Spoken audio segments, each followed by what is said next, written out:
BFS TV et Visite Beauvais ont la joie de vous faire découvrir aujourd'hui une petite pépite située dans le village de Muydorge entre Beauvais et Crèvecœur-le-Grand. Nous voici à la maison d'hôte O2, tenue par William et Sébastien. On y va, je vous fais visiter, mais attention, âme d'adulte s'abstenir.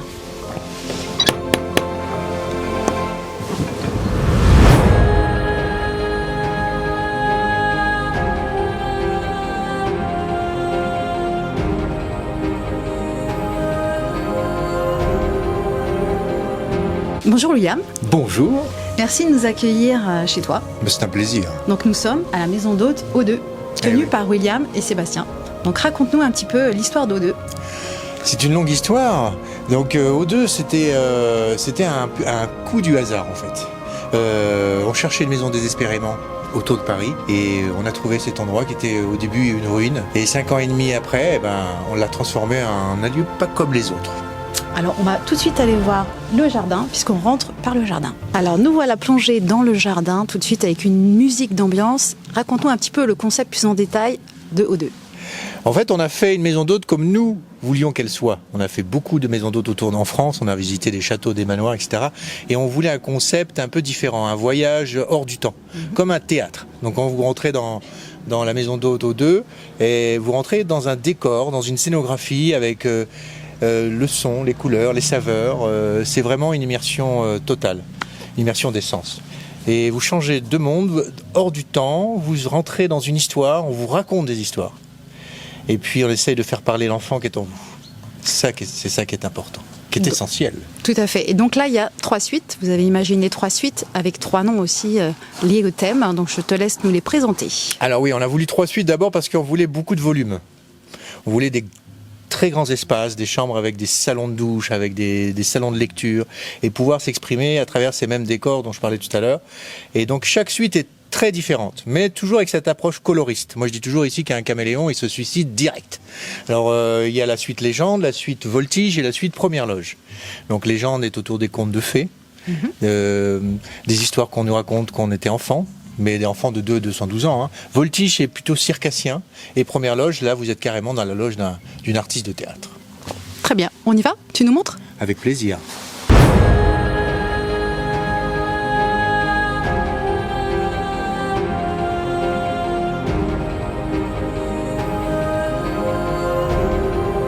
Alors William, là, nous sommes dans la suite légende.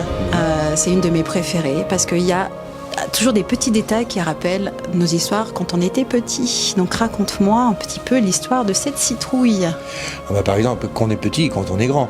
Alors ça, c'est la citrouille de Cendrillon. Vous l'avez reconnue, qui est en train de se transformer en carrosse. Parce qu'en fait, c'est le carrefour des légendes et des contes ici. D'ailleurs, ce mur en témoigne. On appelle ce salon-là, derrière toi, on l'appelle le salon de la Belle et la Bête. En témoigne ce rouet, qui d'ailleurs vous évoque quelques contes de fées, n'est-ce pas ? Tout à fait. Et ce rouet d'ailleurs est originaire de ce petit village où se situe la maison d'hôte, Muydorge, et on y tenait particulièrement. Donc il y a plein d'histoires, plein d'objets évocateurs, mais on raconte pas la suite. En fait, on laisse les gens la découvrir, les guests la découvrir, parce que c'est comme un livre, c'est un livre ouvert avec ses mystères, avec ses histoires, avec ces jeux aussi, parce qu'il y a un jeu dans cette chambre, il y a des charades à deviner, il y a un mur des légendes du monde entier, du Japon jusqu'au Groenland, et chaque objet, chaque élément a sa signification. Même la tête de lit, c'est un extrait d'un de nos spectacles, le Noël magique, c'est les ateliers du Père Noël. Donc ici vraiment vous voyagez. C'est pour ça qu'on dit toujours c'est toujours pour les enfants de 2 à 212 ans. Et juste pour la petite histoire, c'est un petit peu ton parcours, ça, cette mise en scène. Qu'est-ce que tu as fait dans ton parcours de vie ? Pourquoi tu en es arrivé à décorer comme ça ton histoire de vie ? Raconte-nous un petit peu ça. Effectivement, c'est un résumé de tout ce que j'ai fait, parce que je suis d'abord metteur en scène et scénographe. Je fais des spectacles, des gros spectacles. Le dernier en date était le Noël magique au Palais des Congrès, et puis il y a beaucoup de choses que je fais et on retrouve tout ça. C'est en fait un parcours de vie, c'est des objets, des traces, des empreintes, des preuves de mon existence. Comme par exemple aussi, j'ai entendu dire que par exemple, ces portes ont une histoire aussi. Ah bah, chaque objet ici n'a pas été choisi au hasard. Même ces portes, elles viennent du village, d'un grenier ici, qu'on a retrouvé, qui raconte comme par hasard le corbeau et les renards, les fables de La Fontaine.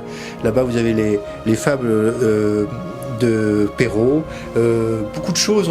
Là-bas, vous avez la rose de la Belle et la Bête, mais la vraie rose de la Belle et la Bête. Et on dit, attention, il paraît que cette chambre est la préférée du Père Noël. Nous voilà dans le salon de douche, William. Et pourquoi un kimono? Un kimono, ça fait partie un peu de mon histoire, un peu comme les spectacles. Parce que je travaille depuis 23 ans au Japon. Donc je travaille pour un couturier très connu là-bas qui habille la famille impériale. Et vous allez retrouver beaucoup d'objets du Japon. Il n'y a pas que les kimonos, il y a des céramiques, vous verrez. Il y a plein de choses comme ça, un peu énigmatiques, qu'on ne s'attend pas à trouver en Picardie en tout cas. J'ai même vu que tu mettais des petits bonbons japonais dans... Des petits chocolats de Kyoto, absolument. C'est un carrefour ici, je disais, c'est un carrefour des contes, des légendes, mais aussi un carrefour du monde. Il y a le monde entier qui vient dans cette petite maison rouge. C'est tout le sens du détail en fait, c'est ça qui est génial chez O2.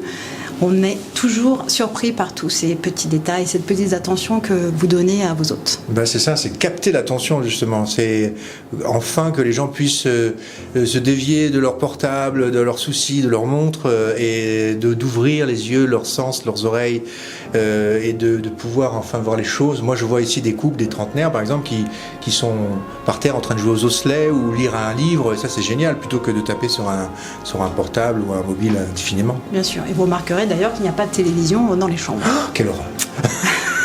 William, tu nous montres la suite Voltige? Avec joie. Tu nous dis un petit mot en japonais? Omme ni kakarete koe desu. Domo arigatou gozaimashita. Dozo.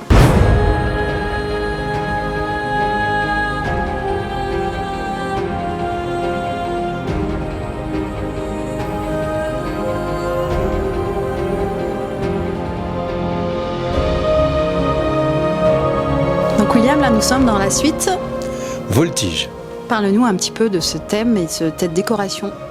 Alors là, comme vous pouvez voir, c'est une décoration tout à fait différente. Le seul lien est la couleur, encore une fois. Et on a voulu faire une ambiance très circassienne qui reflète aussi les spectacles que l'on fait ou les collaborations que l'on a artistiquement. Et là, vous êtes dans un univers complètement aérien, avec un toit cathédral, avec des sculptures de toutes nos aventures diverses et variées. Et vous avez aussi le même principe du grand volume, avec un étage, on appelle là-haut le salon de Barnabé, parce qu'il y a un nounours géant. Et on a toujours le salon de douche, avec beaucoup d'espace, la coiffeuse, la salle de maquillage, et surtout tous les trapèzes, et tout ce qu'il faut pour les voltiges. Monsieur du décor, il est interdit de faire de la vraie voltige dans cette suite. William, on va voir la dernière suite, première loge? Allons-y, de Let's ce go. pas. Donc William, là nous sommes à l'entrée de la troisième suite, première loge. Il y a une histoire avec cet escalier en colimaçon. Effectivement, ce colimaçon est d'origine en fait, parce qu'il y avait une forgeronne qui habitait ici avant. Donc on l'a gardé, on l'a restauré, on l'a mis au goût de O2. Et puis ce colimaçon mène vers une loge secrète, la loge de la cantatrice théâtrale.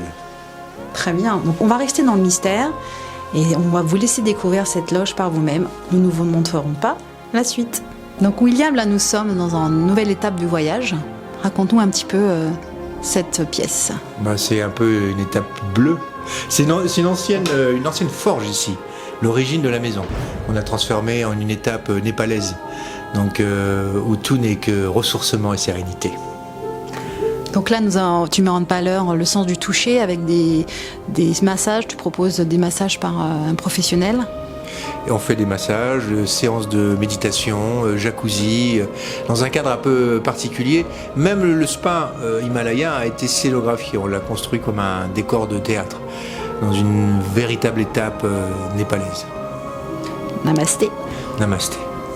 Merci William en tout cas de nous avoir accueillis et de nous avoir fait rêver dans cet univers complètement féerique, hors du temps. J'espère comme nous vous adorez cette maison d'hôtes. N'hésitez pas à aller consulter le site O2, AU2. Merci William. C'était mon plaisir. Un petit mot pour conclure? Voir ce n'est pas croire, mais croire c'est voir. Alors venez voir, vous verrez. Et vous croirez. À bientôt.